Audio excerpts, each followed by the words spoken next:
नमस्कार। मैं Hari Prasad Agarwal, associate professor इतिहास, राजकीय महाविद्यालय बहरोड, इस वीडियो में पुनः आपका स्वागत करता हूं। और जैसा मैंने आपको पिछले वीडियो में बताया था कि हम मध्यकालीन भारतीय इतिहास को पढ़ने के लिए सबसे पहले, जैसा सिलेबस में भी प्रेस्क्राइब्ड है, हम मध्यकालीन भारतीय इतिहास के प्रमुख ऐतिहासिक जानकारी के स्रोतों का अध्ययन करेंगे। मैंने आपको पहले भी बताया था कि मध्यकालीन भारतीय इतिहास को हम दो भागों में विभाजित करके उसका अध्ययन करते हैं, और उस क्रम में हम पहले भाग के रूप में दिल्ली सल्तनत के इतिहास से संबंधित स्रोतों का अध्ययन करेंगे। मैंने आपको पहले भी स्पष्ट किया था कि दिल्ली सल्तनत का जो वास्तविक इतिहास है वह 1206 से 1526 ईस्वी तक है, लेकिन भारत में तुर्कों के आक्रमण और दिल्ली सल्तनत या भारत में मुस्लिम साम्राज्य की स्थापना की पृष्ठभूमि महमूद गजनवी के आक्रमणों के समय से ही प्रारंभ हो गई थी। और हमने देखा था कि महमूद गजनवी ने यद्यपि भारत में मुस्लिम साम्राज्य की स्थापना नहीं की, क्योंकि उसका लक्ष्य भारत में अपने मुस्लिम साम्राज्य की स्थापना करना नहीं, अपितु धार्मिक उन्माद की भावनाओं का लाभ उठा करके यहाँ से अधिकाधिक धन की प्राप्ति करना था। और वह अपने इस उद्देश्य में पूर्णतः सफल रहा, और इसी उद्देश्य की पूर्ति के लिए निरंतर बार बार वह भारत पर आक्रमण करता और अपने उद्देश्य की पूर्ति करके वापस लौट जाता। लेकिन उसके बाद जो दूसरा जो तुर्क आक्रमणकारी, जिसका नाम मोहम्मद गोरी था, वह भारत में आया 1191 और 1192 में 2 तराइन के युद्ध हुए, प्रथम और द्वितीय, जिनके बारे में मैंने आपको पिछले वीडियो में बताया था। और उसके बाद आपने यह बहुत अच्छी तरह से पढ़ लिया था कि मोहम्मद गोरी की मृत्यु के बाद अंततः 1206 में भारत में तुर्की साम्राज्य की स्थापना हुई, गुलाम वंश की स्थापना हुई, दिल्ली सल्तनत के नाम से जिसको हम जानते हैं। और चूंकि उसका प्रथम शासक कुतुबुद्दीन ऐबक था, जिसने 1206 में यहाँ का सुल्तान घोषित हुआ, तो वहाँ से विधिवत रूप से दिल्ली सल्तनत की स्थापना होती है। अब हम हमारे मुख्य टॉपिक पर आते हैं, मध्यकालीन भारतीय इतिहास के प्रमुख स्रोत। और उन स्रोतों में हम दिल्ली सल्तनत के इतिहास के स्रोतों के बारे में अध्ययन करेंगे। जैसा कि आप सब इस बात को भलीभांति जानते हैं कि इतिहास का अध्ययन करने के लिए हमें ऐतिहासिक स्रोतों की आवश्यकता होती है, क्योंकि बिना किसी स्रोत के, बिना किसी प्रमाण के या बिना किसी प्रामाणिक जानकारी के इतिहास की संरचना करना संभव नहीं है। अतः मध्यकालीन भारतीय इतिहास की जानकारी के लिए हमें उनके स्रोतों का अध्ययन करना बहुत आवश्यक है। और देखिए, प्राचीन भारतीय इतिहास के स्रोतों के बारे में भी आपने गत कक्षा में पढ़ा था।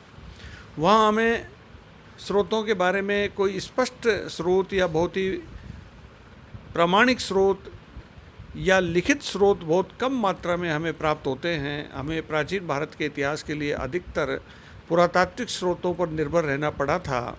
लेकिन मध्यकालीन भारतीय इतिहास के संदर्भ में यह हमारा सौभाग्य है कि हमें प्रचुर मात्रा में ऐतिहासिक सामग्री उपलब्ध होती है, जिसमें प्रमुख रूप से तात्कालिक मुस्लिम लेखकों द्वारा फारसी भाषा में, अरबी भाषा में लिखे गए ऐतिहासिक ग्रंथ अत्यंत महत्वपूर्ण स्थान रखते हैं, जो हमें प्रचुर मात्रा में अनेक शासकों के समय में लिखे गए आज भी प्राप्त होते हैं। साथ ही इस काल में भारत में आए विदेशी यात्रियों के विवरण भी मिलते हैं, जो समय समय पर भारत में आए, यहाँ उन्होंने प्रवास किया, और अपने प्रवास के दौरान, राज दरबार में रहने के दौरान या विभिन्न स्थानों की यात्रा के दौरान यहाँ उन्होंने जो कुछ भी देखा, अनुभव किया, उन्होंने उनको अपने यात्रा वृत्तांत के रूप में लिखा, जो उस समय की ऐतिहासिक जानकारी प्राप्त करने में हमारे लिए बहुत ही सहयोगी होते हैं। अतः अब हम एक एक करके इन स्रोतों के बारे में अध्ययन करेंगे।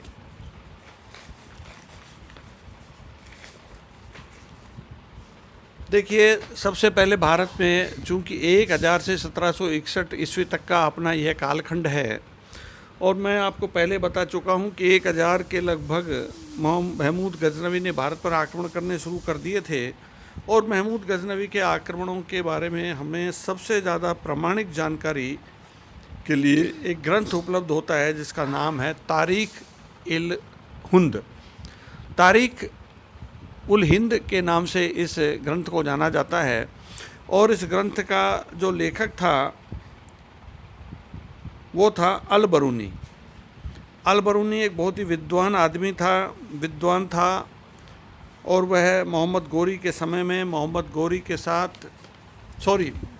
महमूद गजनवी के साथ जो है वह भारत में आया था और यहाँ 40 वर्ष तक रहा और बाद में स्थायी रूप से यहीं वह बस गया था। और 1038-39 में उसकी मृत्यु हुई थी। तारीखुल हिंद जो उसके द्वारा ग्रंथ लिखा गया, उसमें उस समय की महमूद गजनवी के आगमन की, महमूद गजनवी के आक्रमण की, उस समय भारत की राजनीतिक, सामाजिक, धार्मिक, आर्थिक और सांस्कृतिक स्थितियों के बारे में हमें बहुत सारी जानकारियाँ मिलती हैं जो अरबी भाषा में लिखा गया था। और यह ग्रंथ उस समय के इतिहास की जानकारी प्राप्त करने के लिए हमारे लिए बहुत ही उपयोगी है।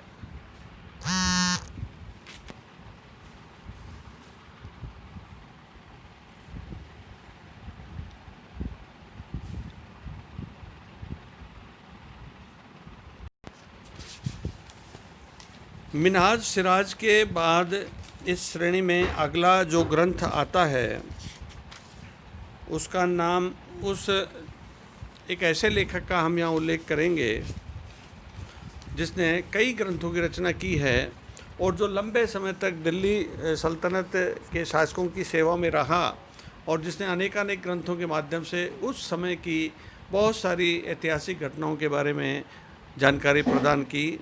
उसका नाम था अमीर खुसरो। यह 1253 में भारत में आया था और यह एक सूफी संत था और निजामुद्दीन औलिया का प्रमुख शिष्य था। इसने प्रमुख रूप से 6 ग्रंथों की रचना की है जो उस समय की ऐतिहासिक घटनाओं की हमें जानकारी प्रदान करते हैं, जिसमें पहला ग्रंथ है किरान उस सदाइन। इसकी रचना अमीर खुसरो ने सुल्तान कैकुबाद के समय में की थी और उसमें सुल्तान कैकुबाद और उसके पिता बुगरा खां, जो उस समय बंगाल का गवर्नर था, के बीच अवध में हुई भेंट का वर्णन किया गया है, जो उस समय की एक बहुत महत्वपूर्ण ऐतिहासिक घटना के बारे में हमें जानकारी देता है। दूसरा ग्रंथ अमीर खुसरो द्वारा जो लिखा गया था उसका नाम था मिफ्ता उल फुतूह। इसकी रचना भी अमीर खुसरो ने जलालुद्दीन खिलजी के शासनकाल में की थी और इस ग्रंथ में जलालुद्दीन खिलजी की उन विजयों का उल्लेख किया गया है जो अपने शासन के प्रारंभिक वर्षों में की गई थी। इस ग्रंथ में जलालुद्दीन के समय में हुए मलिक छज्जू के विद्रोह के दमन और जैन की विजय का भी हमें उल्लेख प्राप्त होता है। अमीर खुसरो की अगली रचना का नाम है खजाइन उल फुतूह। यह रचना तारीख अलाई के नाम से भी प्रसिद्ध है और इस ग्रंथ में 1311 में अलाउद्दीन खिलजी के शासनकाल में अलाउद्दीन के उत्तर एवं दक्षिण भारत की विजयों और उसके समय में मंगोल आक्रमणों का विस्तार से वर्णन किया गया है, जो अलाउद्दीन खिलजी के समय की बहुत महत्वपूर्ण जानकारी प्रदान करने में हमारी सहायता करता है। अगला ग्रंथ अमीर खुसरो का जो इस श्रेणी में आता है वो देवल रानी तथा खिज्र खां, जिसको आशिका के नाम से जाना जाता है, और इस ग्रंथ की रचना 1316 में की गई। इसमें खुसरो ने अलाउद्दीन के ज्येष्ठ पुत्र खिज्र खां तथा गुजरात के राजा कर्ण की पुत्री देवल देवी के प्रेम की कहानी का वर्णन किया है। साथ ही इसमें मुबारक शाह द्वारा खिजर खां के वध तथा अलाउद्दीन की बीमारी और मलिक काफूर के अत्याचारों का वर्णन भी हमें पढ़ने को मिलता है। अगला ग्रंथ इस श्रेणी में जो आता है उसका नाम है नूह सिपेहर। इसकी रचना अमीर खुसरो ने कुतुबुद्दीन मुबारक खलजी के समय में 1318 में की थी। यह ग्रंथ 9 भागों में विभाजित है और पहले 2 भागों में खुसरो ने कुतुबुद्दीन मुबारक शाह की कुछ लड़ाइयों और भवन निर्माण का हाल लिखा है और उसके बाद अन्य जो भाग हैं उनमें विविध ऐतिहासिक जानकारियों की जानकारी प्रदान की गई है। इसके बाद अगला ग्रंथ है तुगलकनामा। यह अमीर खुसरो की अंतिम ऐतिहासिक रचना मानी जाती है और इसमें सुल्तान गयासुद्दीन तुगलक के शासनकाल की घटनाओं का और उनके द्वारा की गई विजयों का उल्लेख मिलता है और इसमें गयासुद्दीन द्वारा जो गाजी मलिक की उपाधि ग्रहण की गई थी उसके बारे में भी हमें जानकारी प्राप्त होती है।